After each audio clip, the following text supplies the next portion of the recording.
우리 한번 지혜의 창을 한번 읽어보도록 하겠습니다. 주보 여러분 뒷면에 믿음은 하는 부분이 있죠. 우리 함께 한 목소리 읽겠습니다. 시작. 믿음은 근육과 같습니다. 사용하지 않으면 절대 성장하지 않습니다. 믿음은 근육과 같아서 사용할수록 강해지고 사용하지 않으면 점점 약해집니다. 히브리서 11장은 믿음의 사람들을 소개하며 그들이 어려운 상황에서도 하나님을 신뢰하며 행동했음을 보여줍니다. 하나님은 우리가 안락한 자리에서만 머무는 것이 아니라 믿음의 발걸음을 내딛기를 원하십니다. 시련과 고난은 우리의 믿음을 단련시키는 영적 운동장이며 그 속에서 우리는 하나님을 의지하는 법을 배웁니다. 작은 순종의 실천들이 모여 큰 믿음의 사람으로 자라게 됩니다.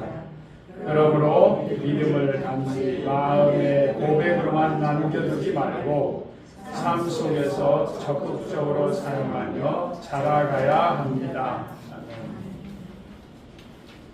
작은 순종이 모여서 우리의 믿음을 이루어간다는 얘기죠. 자, 오늘 제목을 한번 읽어보겠습니다. 시작. 네. 실제 제목은 Well Dying. 들어보셨어요, 여러분? Well Dying. 아마 웰빙은 들어보셨죠, 여러분? 웰빙이 뭡니까, 여러분? 네, 잘 사는 거예요. 건강하게 잘 사는 거예요. 건강한 몸과 마음으로 이 현재의 삶을 어떻게 해요? 풍요롭게 누리는 걸 말하는 거죠. 그래서 웰빙을 위해서 우리가 식사도 좀 건강식으로 취미생활도 하고 운동도 하고 여행도 하는 거예요. 뭘 위해서요? 웰빙을 위해서 하는 거예요. 웰 에이징이라고 들어보세요. 나이 에이징, 나이 들어가는 거예요. 나이가 잘 들어가고 멋스럽게 나이가 들어간다 그런 뜻이에요. 어떤 사람은 나이가 점점 들어가면서 좀 우리가 보기에 뭐라고 하는가요? 좀 꼴사나운 모습으로 변해간 사람이 있는가 하면 점점 지혜롭고 멋있게 이렇게 멋스럽게 나이 들어가는 사람이 있어요.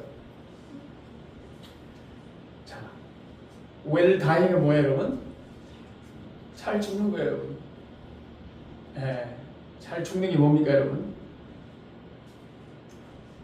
하여튼 아름답게 우리 우리의 그 마무리 있잖아요. 인생의 마지막을 아름답게 마무리하는 거예요. 인생의 끝을 가면 이제 우리 인생이 아는 거예요. 내 인생이 정말 아름다웠는지. 그래서 사람들은 그럼 어떻게 하면 내가 아름다운 마무리를 할 수 있을까? 우리가 이 well dying 이걸 잘하기 위해서는 뭐예요? 우리가 얘기했던 웰빙과 웰에이징이 다 연결이 되어 있는 거예요. 지금 내가 건강하게 잘 살아야 멋스럽게 나이가 들어가고 또 멋스럽게 나이가 들어가야 마지막 또 아름답게 마무리할 수 있잖아요. 이게 따로 떼어지는 게 아니라 뭐라고 서로 연결이 되어 있다는 거예요. 연결이 되어 있다. 여러분 생각해서 나는 지금 웰빙, 웰에이징, 웰다잉의 삶을 살고 있는가. 오늘 이렇게 말씀을 통해서 우리 인생의 마지막 인생 여정의 마무리에 대해서 생각해 본 적이 있는가? 나는 어떤 모습으로 인생을 마무리할 것인가? 나의 마지막 모습은 어떻게 될 것인가? 내가 마지막 떠날 때 우리 자녀들 앞에서 나는 무엇을 남길 것인가? 이게 오늘 본문 말씀이에요. 야곱이 인생을 떠나면서 어떻게 떠나는가? 웰 다잉의 모습을 우리에게 보여주고 있잖아요. 우리 야곱의 고백을 통해서 우리는 어떻게 우리 인생의 마지막을 마무리하면 좋을까? 그것을 우리에게 보여주고 있습니다. 자, 오늘 27절 말씀 우리 한 목소리로 같이 읽겠습니다. 시작. 이스라엘 족속이 고센 땅에 거주하며 거기서 생활하여 생육하고 번성하였더라. 거기에서 땅을 차지하고 자손을 많이 낳아 크게 불어났다. 네. 여러분 당시 애굽은 흉년이 들어서 먹을 것을 얻기 위해서 어떻게 했어요? 돈도 가축도 토지도 몸까지 모든 걸 다 뭐했어요? 다 내어주었어요. 겨우 생명만 유지하고 있었어요. 우리가 생명을 유지하는 것도 지금 버거운데 야곱 가족은 어떻게 되었다는 거예요? 다른 동네에 있었습니까? 애굽 바깥에 있었어요? 똑같이 길을 걷고 있는 그 애굽 땅에 살고 있는데 어떻게 되겠다고 성경은 말하고 있어요, 여러분? 거기서 생업을 얻어 생육 번성하였더라. 땅을 차지하고 자손을 많이 낳고 크게 번성했더라. 그러니까 기근 속에서 이스라엘은 도대체 어떻게 오히려 70명의 가족으로 출발했던 이스라엘이 민족이 되고 그 말이죠. 번영을 이뤘는가. 요즘으로 말하면 지금 경기가 불황인데 어떻게 재산을 증식하고 형통했는가. 그 얘기를 하고 있는 거예요. 요즘도 그러잖아요. 여러분. 다 어렵다고 하는데 또 그 어려움 속에서 뭐예요? 어떤 분은 오히려 뭐예요? 기회가 되는 사람이 많이 있죠. 여러분. 하나님의 은혜임을 기억할 수 있길 바랍니다. 여러분. 왜 이렇게 된 거예요, 여러분? 요셉 덕분이다 그 말이에요. 요셉 덕분이에요. 요셉 때문에 요셉이 지혜롭게 기근정책을 잘 펼쳐서 바로 왕에게 신임을 얻고 어떻게 해요? 고센 땅을 내어주고 고센 땅을 얻고 그곳에 목축을 할 수 있었잖아요. 양식을 얻기 위해서 돈이 떨어지고 나니까 그 다음에 뭐 했죠, 여러분? 뭘 가져오라고 그랬어요? 가축. 여러분, 가축 집에서 우리 먹을 식량도 없는데 가축 어떻게 기를 거예요? 근데 그 가축이 다 어디로 갔을까요, 여러분? 성경에 나오진 않습니다. 어디로 갔을까요, 여러분? 아마도 고센 땅으로 보냈을 거예요. 목초지가 있잖아요. 그러면 누구에게 좋은 거예요? 이스라엘 야곱 가족에게 좋은 거죠, 여러분. 고센 땅에 있었잖아요, 여러분. 그죠? 그러니까 이스라엘 백성에게 아마 재산 증식의 원인이 되었을 것입니다, 여러분. 그러니까 요셉 덕분에 지금 뭐예요? 야곱 가족들이 뭐인 거예요, 여러분? 번성한 거예요, 여러분. 근데 여러분 또 중요한 게 있죠, 여러분. 요셉 배후에 누가 계시는 거예요, 여러분? 누가 요셉에게 지혜를 주고 누가 요셉을 인도하신 거예요, 여러분? 그 배에 누가 계시다는 거예요? 네, 하나님이시라는 거예요. 하나님이 요셉에게 지혜를 줘. 꿈도 해석할 수 있었고 또 정책 기근 정책을 펼칠 수 있도록 또 지혜를 줬고 애굽 사람들의 마음을 얻게 하고 고센 땅을 차지하게 하고 그걸로 끝나는 게 아니라 고센 땅에 여러분 고센 땅이 풍요로웠다는 게 무슨 말입니까? 하나님이 또 비를 때에 따라 내려주셨다는 얘기예요, 여러분. 그러니까 안 나와 성경에 안 나왔습니다, 여러분. 이게 모든 게 다 뭐라는 거예요? 하나님의 은혜입니다. 따라합시다. 하나님의 은혜입니다. 그러니까 우리가 아무리 어려운 상황이 있다 하더라도 하나님 우리와 함께 하시고 은혜를 베풀어 주시면 어떻게 한다는 거예요? 예, 위기 속에서도 형통과 번영을 누릴 수 있다는 거예요. 이걸 기억하라는 거예요. 우리 요셉만 생각할 게 아니라 요셉 배후에 누가 계시는가? 하나님이 번성케 하셨다는 거예요. 그럼 하나님 왜 이스라엘을 풍족으로 이렇게 번성케 했는가? 우리 27절 봤어요. 그 다음 구절 다시 한번 읽어볼까요? 27절 시작. 어디서 번성했다고요? 고센 땅에서 번성했다는 거예요, 여러분. 고센 땅은 우리가 설명했던 것처럼 애굽의 수도가 아니라고 그랬잖아요, 여러분. 멀리 떨어졌다고 그러잖아요. 요즘은 카이로잖아요. 저 위에 지중해 쪽으로 가면 삼각주 거기에 고센 땅이잖아요. 우리가 애국 어느 곳에든지 살 곳을 정하라. 바로가 저 여러분에게 허락해준다면 여러분 어디 가서 살아야 돼요, 여러분? 대체적으로 다 어디 가야 되는 거예요, 여러분? 네, 중심지로 가겠죠, 여러분. 그런데 어느 땅을 선택했다고요? 고센 땅. 근데 하나님께서 고센 땅에 지금 복을 내주셨다는 거예요. 왜요? 그 고센 땅은 단순한 땅이 아니고 중심에 떨어진 땅, 그 지리적인 그런 땅이 아니라 하나님께서 구별하신 땅이기 때문에 그렇다는 거예요. 하나님께서 인도하신 땅이기 때문에 그렇다는 거예요. 우리가 하나님 인도하신 땅에 가면, 하나님께서 구별한 땅에 가면 그곳에 하나님께서 함께 하셔서 하나님께서 축복하신다, 그런 내용입니다, 여러분. 여러분 바로 이 고센 땅에 바로 하나님께서 예비하셨고 구별하셨고 그 땅에 갔던 이스라엘 백성들에게 때를 따라 비를 내리셨다. 그래서 농사도 짓고 목축도 하고 성경의 구약시대 특별히 보면 때를 따라 비를 내렸다. 이 늦은 비와 이른 비. 이런 건 뭘 말해요? 이것이 없이는 농사가 불가능하잖아요. 말은 무슨 말입니까? 우리 인생도 마찬가지로 우리가 무언가를 결실을 맺어야 되는데 하나님께서 우리에게 은혜를 내려주지 않으면 결코 열매를 맺을 수가 없다는 거예요. 농부가 아무리 땀을 흘리고 땅을 파고 개간하고 씨를 뿌린다 할지라도 하나님께서 하늘에서 비를 내리지 않으면 어떻게 된다고요? 우리는 열매를 거둘 수가 없다는 거예요. 그래서 우리 하나님의 은혜라고 하는 거죠. 우리가 하나님의 복을 누리려면 하나님께서 인도하신 대로 이 요셉처럼 말해요. 순종해야 돼요. 고센 땅을 요셉이 그냥 선택한 게 아니에요. 여러분. 믿음으로 선택한 거예요. 그 땅은 애굽의 중심으로 떨어져 있어서 어떻게 해요? 그 애굽의 우상 숭배 문화로부터 자신들의 신앙을 지킬 수 있는 곳이었잖아요. 또 목축하기도 좋은 곳이었잖아요. 그리고 나중에 출애굽할 때 반드시 그들이 돌아가야 할 그 가나안 땅 가까운 곳이었어요. 그러니까 그냥 선택한 게 아니라 뭐라고요? 믿음의 선택이었다는 거예요. 믿음의 선택이에요. 저와 여러분이 믿음으로 하나님과 동행하면 하나님께서 우리가 어디를 가든지 우리와 함께 하셔서 복을 내리실 줄 믿습니다. 그래서 하나님께서 주시는 복을 누리려면 하나님께서 구별된 땅, 그 고센 땅, 그곳을 어떻게 해요? 우리가 머물러야 한다는 거예요. 그럼 우리 지금 이집트에 있는 저기 고센으로 가야 합니까, 여러분? 아니에요, 여러분. 하나님의 통치를 받으면 되는 거예요.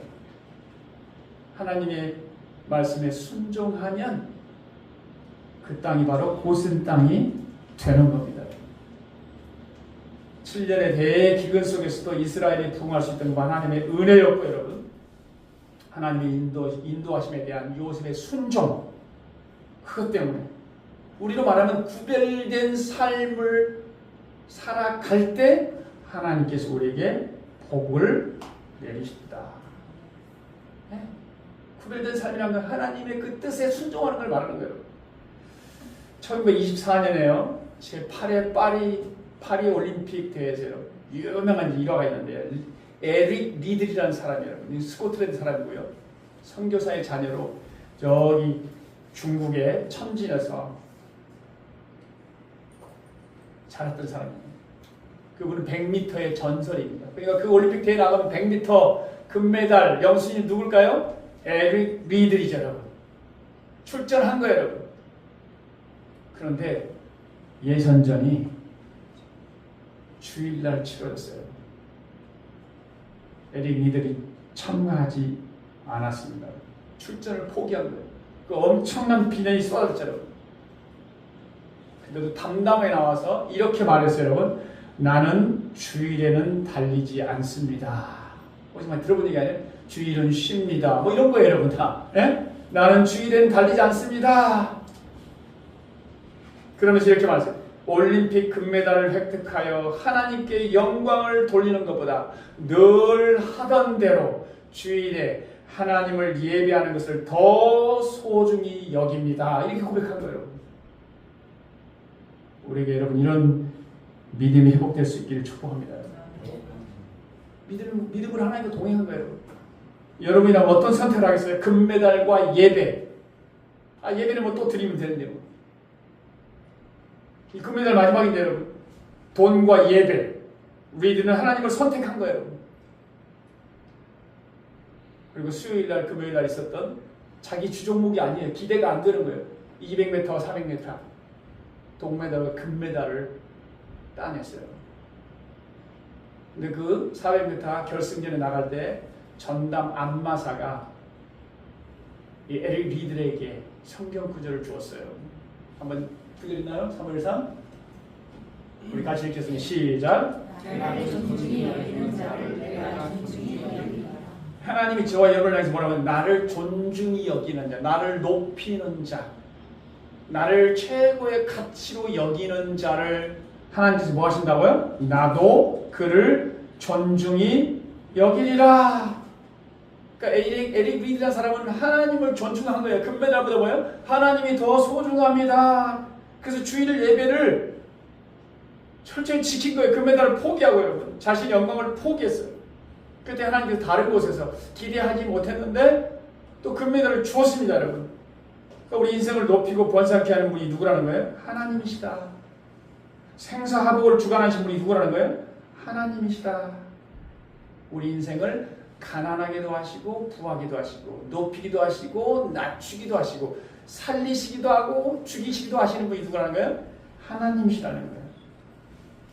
여러분 바로 우리가 분명히 이것을 확신한다면 우리는 먼저 하나님을 높일 겁니다. 여러분 하나님을 높이고 하나님을 만나는 이 주일 예배를 생명처럼 여길 수 있기를 축복합니다. 이 거룩한 습관이요, 거룩한 삶을 만들고요, 거룩한 삶이 바로 뭐라는 거예요? 하나님이 구별된 삶이 하나님의 축복을 가져온다는 거예요, 여러분. 우리는 우리가 막 열심히 주의를 지키는 것처럼 생각되지만 성경에서 우리에게 뭐라고 말하냐면 내가 주의를 지키는 게 아니라요, 우리가 주일에 나오면 하나님이 우리 인생을 지켜준다는 거예요. 여러분. 누구를 위해서 우리가 주일 하나님 앞에 나와야 되는가? 결국 나를 위해서 나오는 거예요. 우리가 하나님을 위해서 나오는 거지만 그게 뭐라는 거예요? 결국 나를 위한 삶이라는 우선순위를 기억하라는 거예요. 오늘 저와 여러분은 하나님과 동행하는 삶을 살고 있습니까? 하나님께서 인도하시는 대로 요셉처럼 고센에 머물러라 순종하고 있습니까? 하나님의 통치를 받고 있습니까? 우리가 이런 삶을 위해서 우리도 하나님 말씀에 순종하며 살도록 기도할 수 있기를 바랍니다. 하나님께 예배하는 삶, 하나님을 소망하는 사람이 소망하는 삶이 우리의 최고의 우선 가치가 되게 해주세요. 우리 모두가 기도할 수 있기를 주의 이름으로 축복합니다. 자, 오늘 말씀 중에서 그리고 또 뭐라고 그랬냐면요, 생육 번성이라는 말이 나오죠. 기근 중에도 이스라엘이 생육 번성하였더라.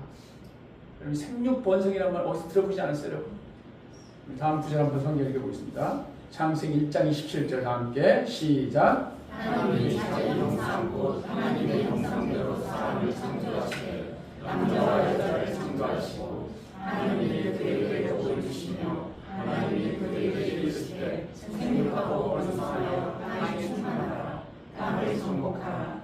바다의 물고기와 하늘의 새와 땅에 움직이는 모든 생물을 다스리라 하시니라. 하나님이요, 우리 인생을 창조하시고 나서 처음으로 복을 주셨어요. 나오잖아요. 하나님이 그들에게 복을 주시며, 우리 인생에게 처음으로 복 주신 내용이 바로 이 내용이에요. 여기 보면 단어가 나오죠, 여러분. 생육, 번성, 충만, 그리고요 정복, 다스림. 이게 우리의 복이라는 거예요.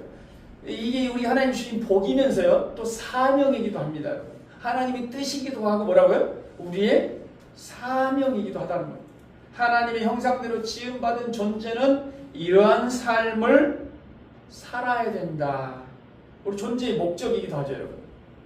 이게 이제 두 가지로 나눠요, 여러분. 이거를 생육번성 충만과 정복 다스림이라는 두 가지로 나누는데, 우리 영어로는 sonship이라고 해요. sonship.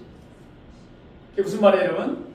그러니까 생육번성 충만이라는 것은 우리가 하나님의 생명을 받은 존재라면요, 그 안에서 잘 자라고 성장하여서요, 하나님의 생명을 잉태하고 또 성장시켜서 뭐라고 해요? 확산하라. 이게 하나님의 뜻입니다, 여러분.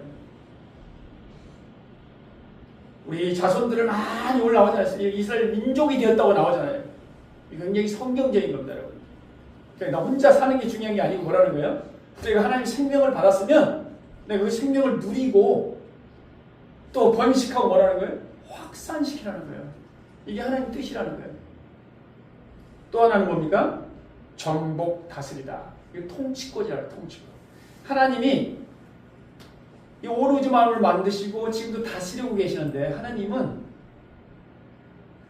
누구를 통해서 다스리기 원하냐면요, 하나님의 형상대로 지음을 받은 우리 인간에게 그 통치권을 우리에게 위임한 거예요. 나 대신해서 뭐라는 거예요? 잘 다스려. 예를 들면 자연 세계도 우리에게 다 맡긴 거예요, 여러분. 청지기로 맡겨준 거예요. 그러니까 자연을 막 우리 마음대로 한다는 게 아니라 막 뭐 훼손하고 뭐 이런 게 아니라 뭐라는 거예요? 잘 관리해가지고요. 누구의 뜻에 맡겨요? 하나님 뜻에 맡겨요. 그럼 하나님 뜻이 뭐냐? 간단한 거예요. 저 아름다운 자연을 통해 사람들이 와, 하나님의 모습을 보게 하는 거예요. 저렇게 아름다운 게 그냥 저절로 나온 게 아니에요. 하늘의 별, 저 아름다운 별들이 반짝반짝하게 그랬잖아요. 하나님의 솜씨를 자랑한다고 했잖아요. 아, 나는 하나님이 만든 작품이에요. 이 우리가 음성을 들어야 되는데, 아, 멋있다. 이거 끝나는 거죠. 그걸 자연 계시라고 하잖아요. 하나님을 나타내는 거죠. 그러니까 자연을 통해서도 나타내지만 하나님은 우리가 하는 일을 통해서도 있죠. 그냥 일을 해서 돈만 버는 게 목적이 아니에요. 요셉처럼 맡겨진 일을 성실하게 감당해서 하나님을 대행해서요. 잘 감당하는 사람들이 뭐야 왜 이렇게 잘하지? 왜 그런 거야? 그럼 어떻게 돼? 아, 하나님이 저에게 은혜를 주셨습니다.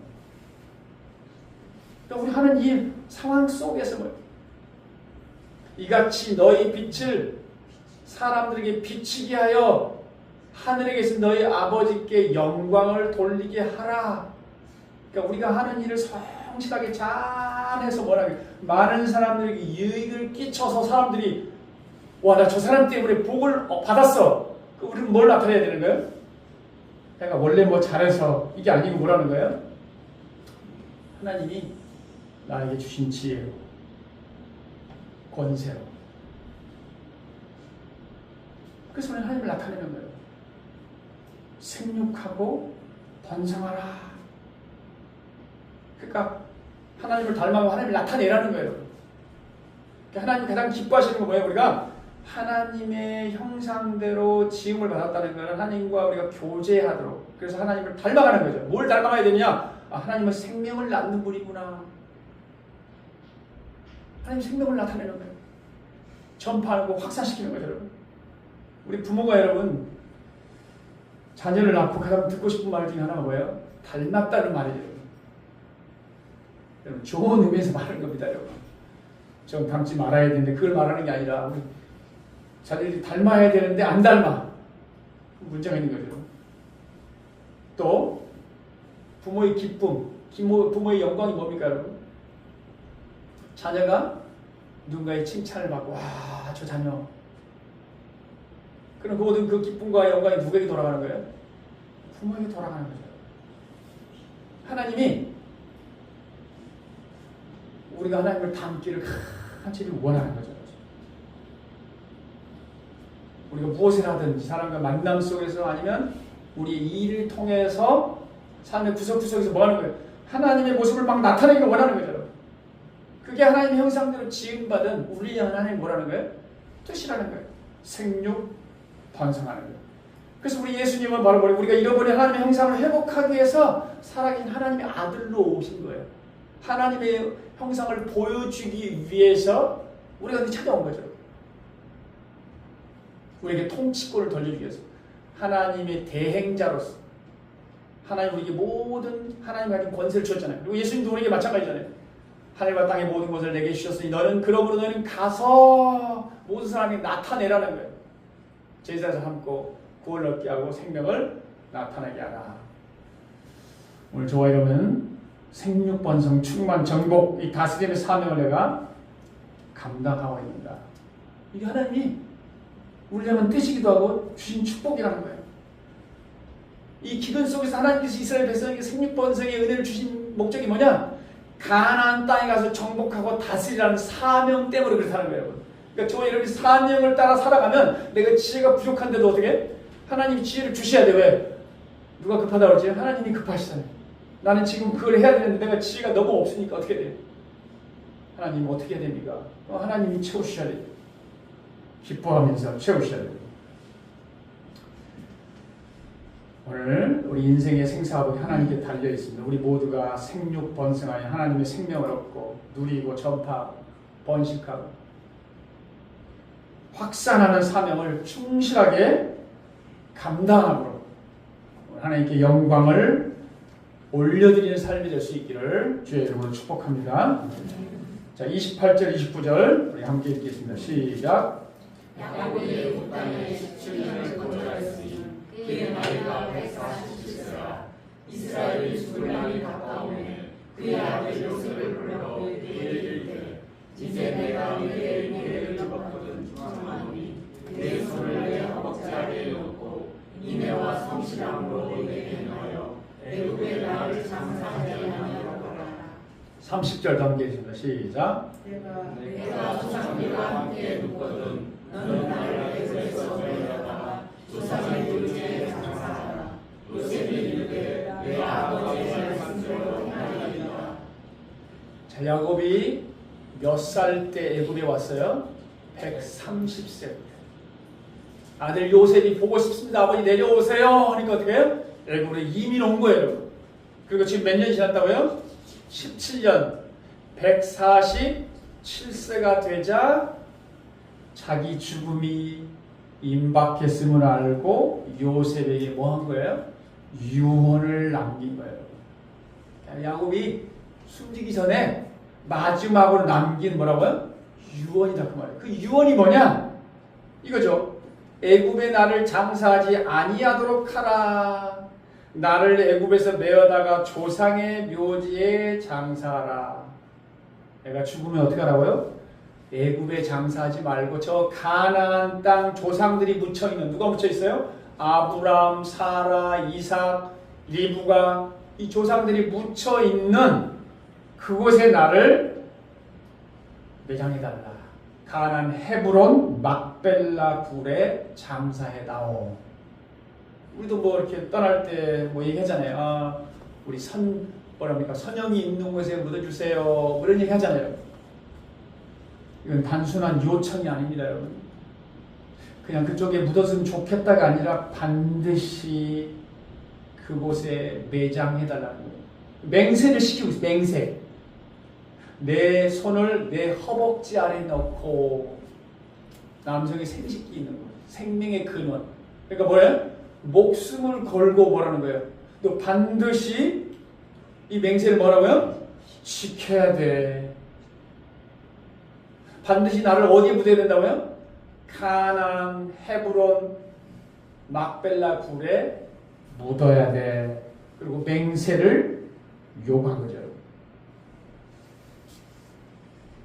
여러분, 왜 야곱은 이처럼 가나안 땅 자기 조상의 묘지에 장사하도록 맹세를 시켰을까요? 자기가 태어난 곳이 맞습니다, 여러분. 태어난 곳에 고향에 묻히고 싶었을까요, 여러분? 인간의 감정 때문에 그럴까요, 여러분? 우리 그럴 수 있잖아요. 근데 야곱은 단순히 그런 바람이 아닙니다, 여러분. 지금 야곱은 하나님의 약속을 바라보았기 때문이에요. 마지막 순간까지 하나님의 약속을 바라보고 믿었다 그 말이에요. 하나님의 약속, 창세기 46장 4절 나와 있나요 혹시? 예, 읽겠습니다. 시작. 내가 너와 함께 애굽으로 내려가겠고 정령 너를 인도하여 다시로 올라오시며 요셉이 그 손으로 내 눈을 감기리라. 요셉이 그 손으로 내 눈을 감기리라. 애굽으로 내려가라 그랬잖아요. 그죠? 근데 나중에 내가 다시 너를 반드시 가나안 땅으로 인도할 것이다. 그리고 요셉이 그 손으로 내 눈을 감기리라. 지금 그 일이 지금 벌어지고 있잖아요. 성경 말씀 그대로 이루어지고 있잖아요. 요셉 앞에서 죽잖아요. 근데 야곱은 언젠간 가나안 땅으로 반드시 돌아올 것이라고 하나님 약속 있잖아요. 그 약속을 기억하고 소망하고 있는 거예요. 죽는 건 지금 어디서 죽습니까 좀? 애굽 땅에 죽는 거예요. 근데 나를 그곳에 묻혀달라는 거예요. 그럼 뭐가 이루어집니까? 하나님의 약속이 이루어지는 거예요. 자기 당대 때문에 이루어지기 아니에요. 여러분, 하나님의 약속은 반드시 내 때만 이루어지는 게 아니에요.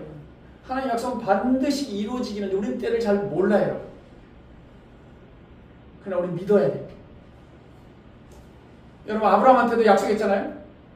아브라함한테는 뭐라고 약속했습니까? 내 자손이 이방에서 객이 되어 그들을 섬기겠고 4대 만에 다시 가나안 땅으로 돌아올 것이다.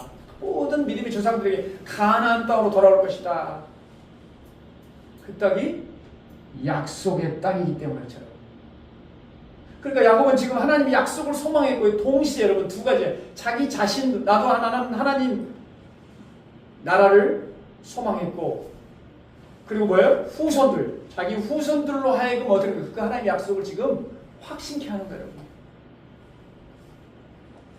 그러니까 우리 지금 말하면 여러분, 죽음 앞에서 야곱이 이런 예언을 하는 거예요. 나 지금 하나님 만나러 간다.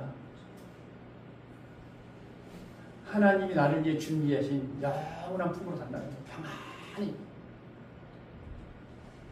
자기 자신만 고백하는 게 아니라, 그러면서 동시에 뭐라는 거예요? 너희도 뭐라는 거예요? 나처럼 그 하나님의 약속. 우리 하나님께 뭘 약속했어요? 우리 천국 약속했잖아요. 그 천국을 소망하면서 살아야 된다. 그 유언을 지금 남기고 있는 거예요, 여러분. 여러분은 하나님 나라를 사모하며 소망하고 있습니까, 여러분? 우리가 이 땅에서 안락한 삶을 살고 안주하면요, 하나님 나라에 대한 소망은 자연적으로 희미해지게 돼 있어요.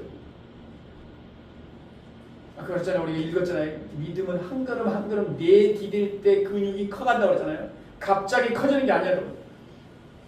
안락한 삶에 취하게 되면 하나님을 바라보지 않고 하나님 잊게 된다는 거예요. 우리가 하나님을 잊게 되면, 그러니까 우리가 하나님을 떠나게 된 이유가 여러분, 우리가 정말 못 살고 가난해서 그럴 때 사람들이 그런 경우도 있지만, 그보다 더 많은 경우는요, 반대입니다. 반대. 그러니까 너무 잘 돼가지고 이제 세상적으로 잘 돼서 하나님을 따라 사람이 너무 많은 거예요. 또 간절하지 않죠, 여러분. 그러니까 점점점 멀어지는 거예요, 여러분. 세상에서 우리가 아무리 안락한 삶을 살았어도요, 인생 마지막에 인생의 의미를 발견하지 못하고, 또 내가 어디로 가지? 내가 가야 할 곳이 정해지지 않았다. 모른다. 그럼 인생이 정말 방황하며 허무해지게 돼 있어요. 얼마 전에 은퇴한 어느 은행 부행장 이야기를 들었어요. 은행장이 아니라 부은행장이죠. 이분이요, 은퇴 후에 변화를 말해주고 있어요. 은퇴하고 나니까 또 은행에 가서 많은 사람을 만났겠죠. 2,500명을 자기가 알고 있다고 생각하는 거예요. 근데 좀 지나고 나니까 뭐예요? 4명만 내가 만나고 있고, 내가 인맥이 많은 줄 알았는데 내 주변에 몇 명 있다고요? 4명 있다는 거예요.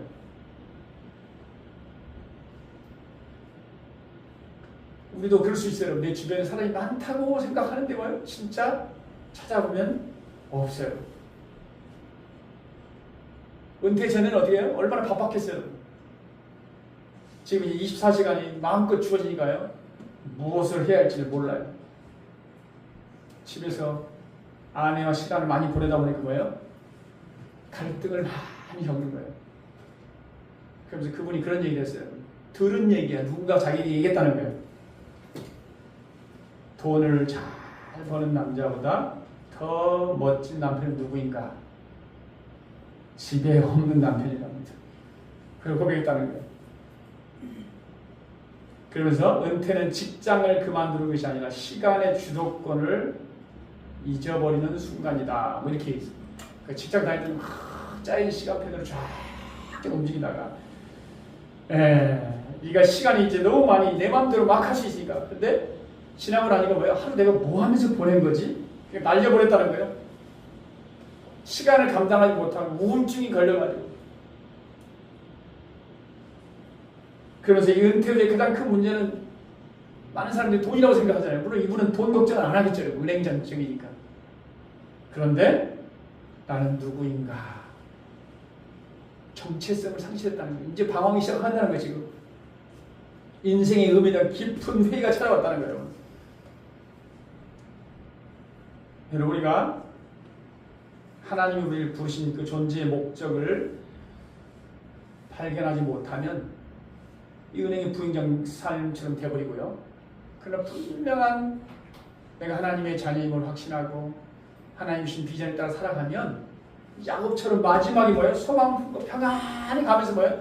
Don't worry, 나는 지금 하나님 품에 간다. 하나님이 나를 기다리고 있다. 너희도 그런 삶을 추구해야 된다. 지금 유언을 남기고 있는 거죠. 우리가 우리도 마지막 모습을 생각해 봐야 돼요. 웰다잉을 어떻게 할 것인가. 하나님께서 왜 우리에게 이 세상을 사랑하지 말라고 하는가? 우리가 이 세상을 너무 사랑하고 집착하기 시작하면 어떻게 된다는 거예요? 하나님을 점점점 멀어지고 하나님의 약속 천국에 살면서 멀어지고요. 마지막에 우리 인생이 흔들리게 되는 거예요. 이 땅에서 단순하게 우리가 편안하고 안락하게 사는 게 목적이 아니라는 거예요. 내가 가야 할 저 영원한 하나님 나라를 준비하고 있는가? 인생의 마지막 순간이 찾아왔을 때도 나는 확신 있게 말할 수 있는가? 우리 자녀들에게 너희도 이 땅에 소망을 두지 말고 하나님의 약속을 바라보며 저 천국을 붙잡고 살아야 된다. 아버지는 그렇게 살았다. 영원한 안식을 누리게 될 것이다. 이런 고백을 하고 떠난 거예요. 베드로서 1장 3절에 우리는 그의 약속대로 의가 있는 곳인 새 하늘과 새 땅을 바라보도다. 믿음의 사람들은 그것을 바라보면서 현재 어려움들을 다 믿음으로 이겨낸 거죠. 야곱도 마찬가지. 400년 후에 일어날 일이지만 야곱은 지금 미래의 일을 어떻게 미리 바라보면서 그의 후손들이 가야 할 그 땅에 나를 묻어다. 이렇게 지금 하고 있는 거죠.